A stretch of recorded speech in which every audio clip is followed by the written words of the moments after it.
여러분 안녕하십니까. 조국 법무부 장관 사퇴 다음 날 전국은 빠르게 총선 국면으로 넘어가고 있습니다. 청와대와 여야 모두 여론을 선점하기 위한 행동에 착수했습니다. 먼저 야당부터 살펴봅니다. 조 전 장관 낙마의 기세가 오른 야당은 문재인 대통령을 직접 겨냥했습니다. 이민찬 기자입니다. 조국 전 장관이 물러나자 자유한국당의 비판은 문재인 대통령으로 향했습니다. 국론 분열, 국정 혼란의 책임은 문재인 대통령에게 있습니다. 이제 제대로 국민 앞에 조목조목 사과해 줄 것을 다시 한번 요청합니다. 문 대통령을 향해 낯두껍다는 표현도 썼습니다. 공정의 가치, 이 운운하고 이게 이 문재인 정부의 가장 소중한 가치다 이렇게 얘기를 했는데 문재인 대통령이 낯두꺼움에 아연실색하지 않을 수가 없습니다. 국민 앞에 석고대죄하십시오. 그러면서 조 전 장관 사퇴로 성난 민심이 가라앉을 거라는 생각은 헛된 착각이라며 10월 항쟁은 지금부터 시작이라고 투쟁 결의를 다졌습니다. 바른미래당도 문 대통령 비판에 가세했습니다. 인사권자로서 이번 사태에 일말의 책임을 느꼈다면 송구스럽다는 표현으로 슬그머니 넘어갈 일이 아닙니다. 정식으로 사과를 하는 것이 당연한 도리일 것입니다. 홍준표 전 자유한국당 대표는 문 대통령이 독일 히틀러 시대에 게슈타포 조직 하나 만드는 것을 검찰 개혁이라고 국민을 현혹하고 있다며 마치 조국처럼 행동하고 있다고 문 대통령을 비난했습니다. 한국당은 조국 파면 대신 국정 대전환 촉구로 구호를 바꾸고 오는 19일 광화문에서 장애 집회를 열기로 했습니다. 채널A 뉴스 이민찬입니다. 지지층 결집과 중도층 회복의 숙제를 안게 된 청와대는 인적 쇄신을 검토하기 시작했습니다. 공석이 된 법무장관 후속 인선뿐 아니라 연말로 예정됐던 개각과 청와대 개편을 앞당기는 방안까지 검토 중입니다. 김윤정 기자가 청와대 분위기 전해드립니다. 청와대는 공석이 된 법무부 장관 후임 인선 작업을 서두르지 않기로 했습니다. 청와대 핵심 관계자는 후임을 고민 중이라면서도 당장 드릴 말씀은 없다고 밝혔습니다. 대신 연말로 예상되고 있는 개각을 앞당겨 한꺼번에 인사하는 방안이 검토되고 있습니다. 잦은 인사청문회에 따른 야당의 공세는 최소화하고 내각 인적 쇄신으로 분위기 반전을 꾀하겠다는 취지입니다. 개각 대상에는 총리와 법무부 장관을 비롯해 외교안보 라인 등이 포함될 것으로 알려졌습니다. 여권 관계자는 이낙연 총리가 서둘러 당에 복귀해 총선에서 역할을 해야 한다는 목소리가 커지고 있다며 분위기를 전했습니다.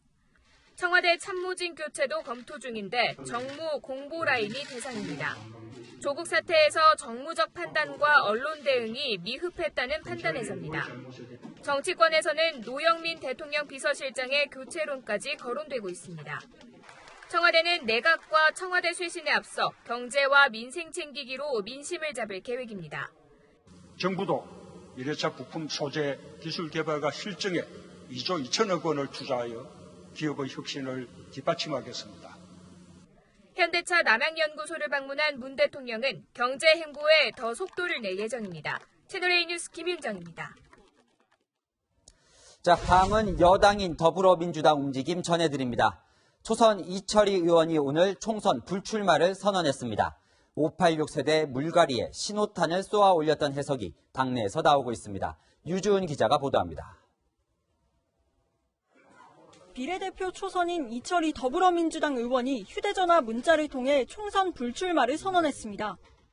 정치의 한심한 꼴 때문에 많이 부끄러워 다음 총선에 출마하지 않겠다고 한 겁니다. 앞서 어제 국감장에서도 불출마 의사를 내비쳤습니다.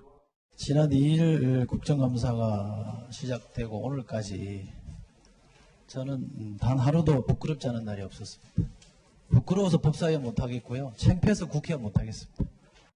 이해찬 대표를 제외하고 민주당 현역 의원의 불출마 선언은 이 의원이 처음입니다. 특히 586 세대를 대표하는 인물 중 한 명인 만큼 586 그룹 민주당 의원의 불출마에 불을 지폈다는 분석이 나옵니다. 민주당 관계자는 이 의원의 불출마가 586 그룹 의원들에게 퇴진 압박으로 작용할 것이라고 말했습니다.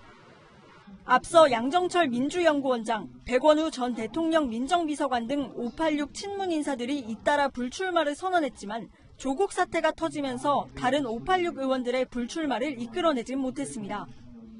민주당은 조국 사태에서 벗어나 총선에서 승리하기 위해 물갈이에 더 속도를 낼 것으로 보입니다. 채널A 뉴스 유주은입니다. 어제 조국 전 장관 사퇴로 불똥이 튄 사람이 있습니다. 더불어민주당의 이해찬 대표. 조국 수호에 앞장섰던 이 대표는 조 전 장관 사퇴 국면에서 계속 침묵을 하고 있는데요. 당원 게시판에는 그의 사퇴를 요구하는 글이 빗발쳤습니다. 강지혜 기자가 보도합니다. 이해찬 민주당 대표의 사퇴를 요구하는 당원들의 목소리가 커지고 있습니다. 조 장관 사퇴 이후 오늘 오후 5시까지 권리당원 게시판에는 4,000건이 넘는 글이 올라왔습니다. 대부분 이해찬 대표의 사퇴를 요구하는 내용입니다. 이해찬 무조건 사퇴하라, 당비 1,000원도 아깝다.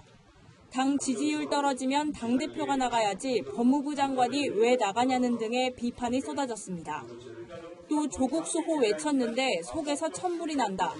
장관 한 명 못 지키는데 뭘 할 수 있느냐는 등 분노와 실망감을 드러내기도 했습니다.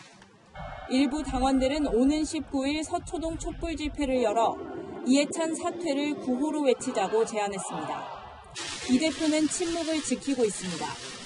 조국 장관이 사퇴한 어제는 건강상의 이유로 공개 발언을 하지 않았습니다. 이해찬 당대표의 발언이 있겠습니다. 원조 대표가 하시죠. 내가 치과 치료를 하고 있어가지고. 오늘은 공식 일정 없이 사무실에 머물렀습니다. 당원들과 달리 민주당 의원들은 당내 혼란은 안 된다며 이 대표 책임론에는 선을 긋고 있습니다. 채널A 뉴스 강지혜입니다.